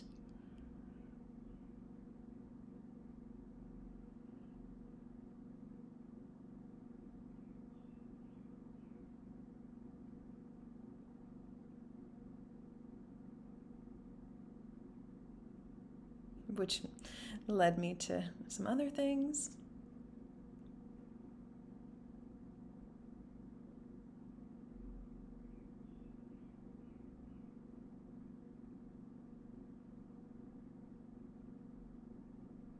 So I think what I'm going to do now is that fix for the background. And I'm just mixing up a color that matches the wash.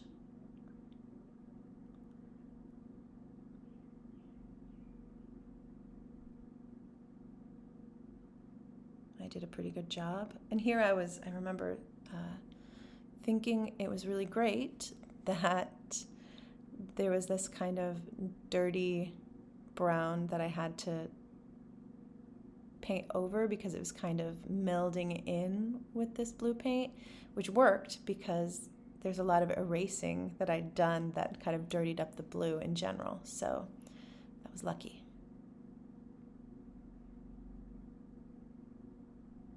So yeah, it's just a little bit of a kind of cleanup for the composition.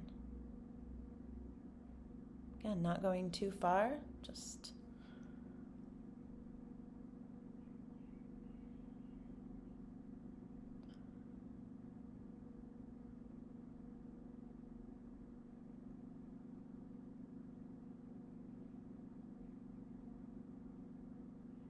I like that. Good idea.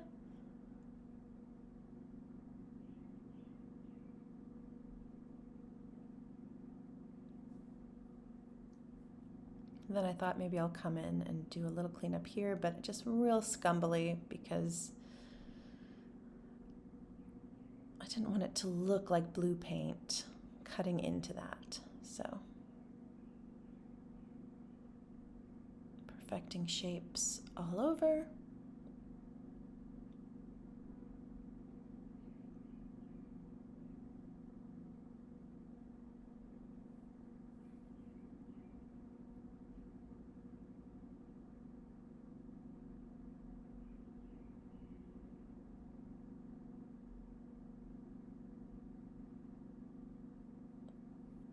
So the second place I'd pointed to was the cheek area. Looks like I'm going to end with just trying to bring the values up a little bit more. This kind of section.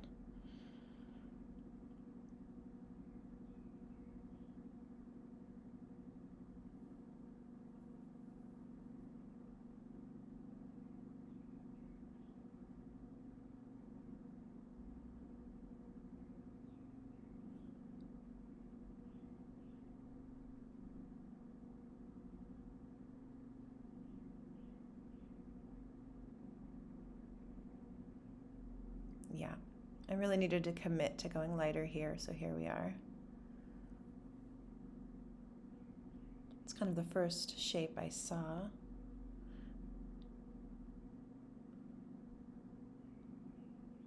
You see, it's like what I did in the hat there. It's kind of like if like a dog is nervous and it licks itself.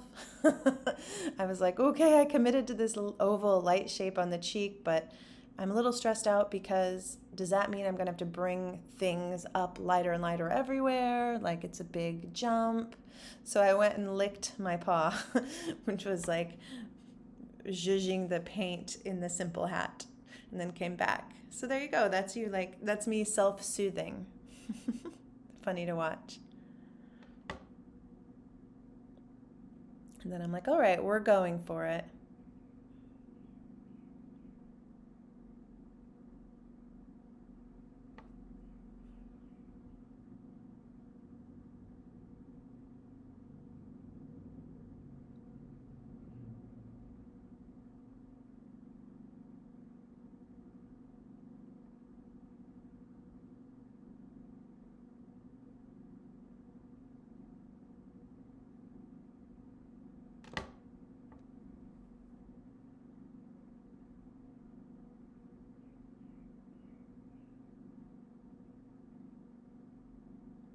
And now we're committing. Finally, towards the end of this, we've reached a satisfying value for highlights, and we're committing.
not much to say. You can see what I'm doing, just finishing touches.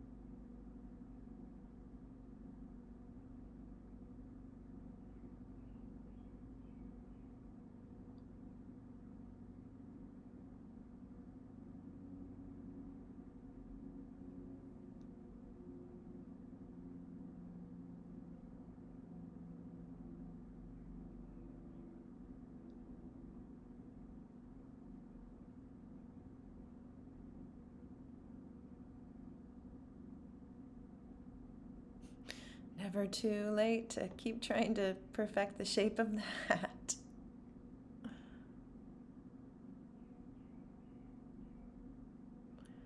It's a problem when you have a reference that you really like the design of, you know? You really want to get it. You really want to meet that inspiration.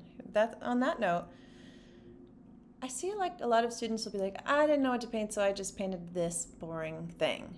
And I'm like, well, no wonder you didn't do a great job at it, because it takes so much focus to paint something that if you expect that you're going to be able to retain that kind of, is that the right word, retain? Anyway, that kind of focus, maintain that kind of focus for something that you don't care about, you're tripping. Like, you need to care, you need to want to make this painting. It has to be exciting for you. So always choose reference that you're kind of tickled by, excited by, so that you really feel this compelling drive to do justice to it. That will help you have the focus you need to do this.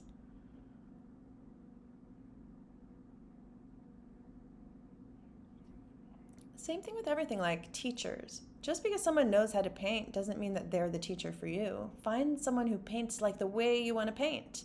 I remember signing up for a class like that, where it was just a class that was happening on the day of the week that I had free at the right price point. I didn't really like the guy's painting, but I just signed up, and it was like the last time I ever did that, because I was annoyed the whole time. It wasn't his fault. I shouldn't be there. So find teachers who inspire you and who are painting in a way that you want to paint, and find subject matter that you're excited about.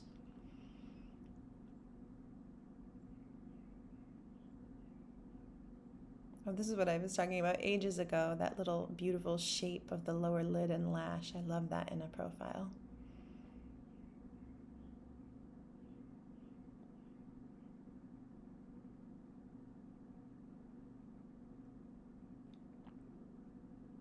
All right, we're almost done. We're coming to about 6 minutes left of this. Just want to let you know so it doesn't feel abrupt.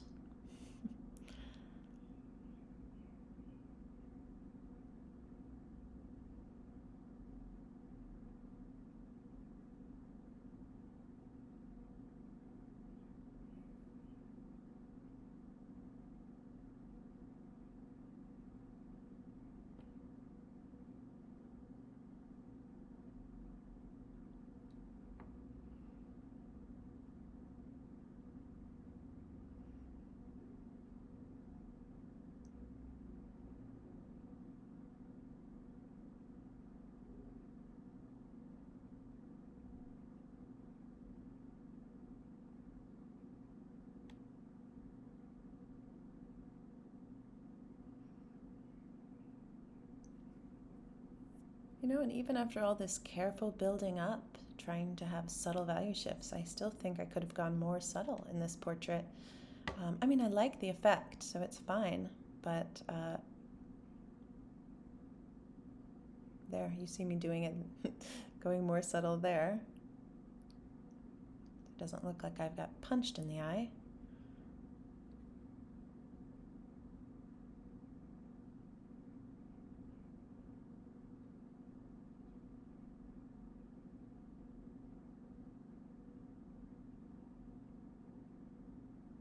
Yep, a little bit lighter. Good. I'm glad I did that. A little bit better. It was feeling heavy.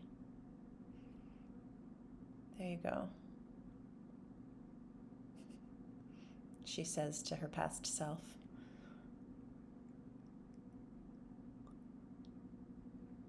Wonder if I'm going to do anything else to the nose. Oh, it feels heavy.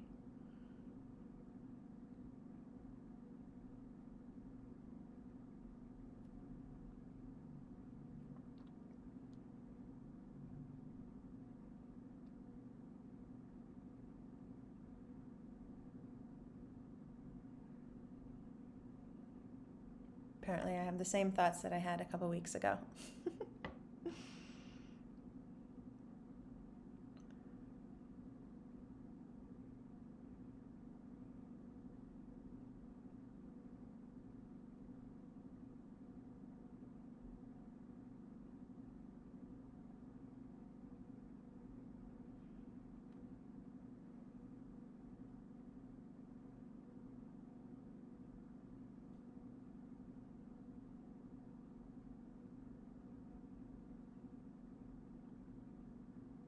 Ooh, she's going for it a little lighter.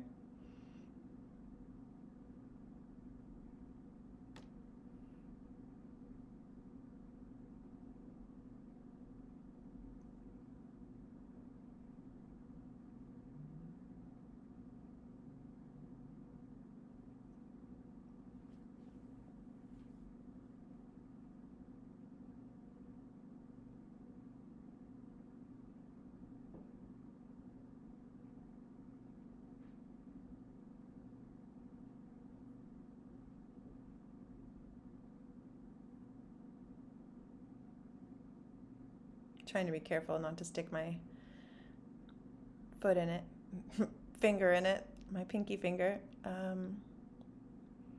as I'm finishing. I've done that before, right at the end. Just put a big pinky swipe. All right, so it looks like we're gonna do little highlights here.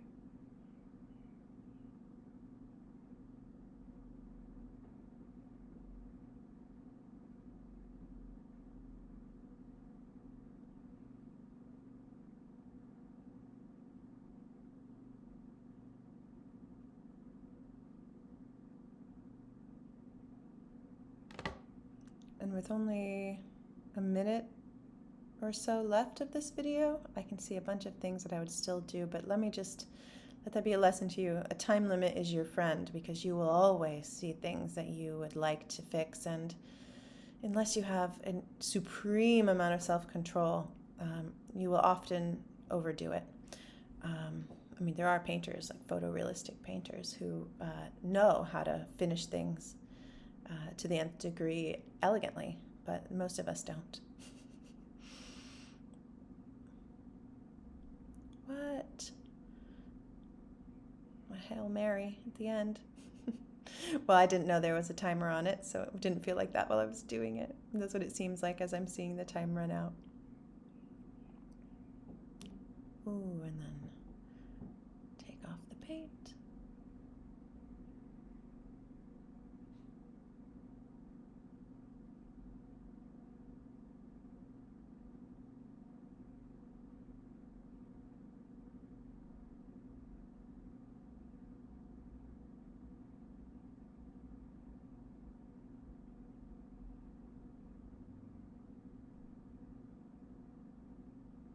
All right. That's going to be about it. Thanks for hanging out with me, and I hope you enjoyed this and learned something, and maybe I'll do some more before too long. We'll see. All right, bye.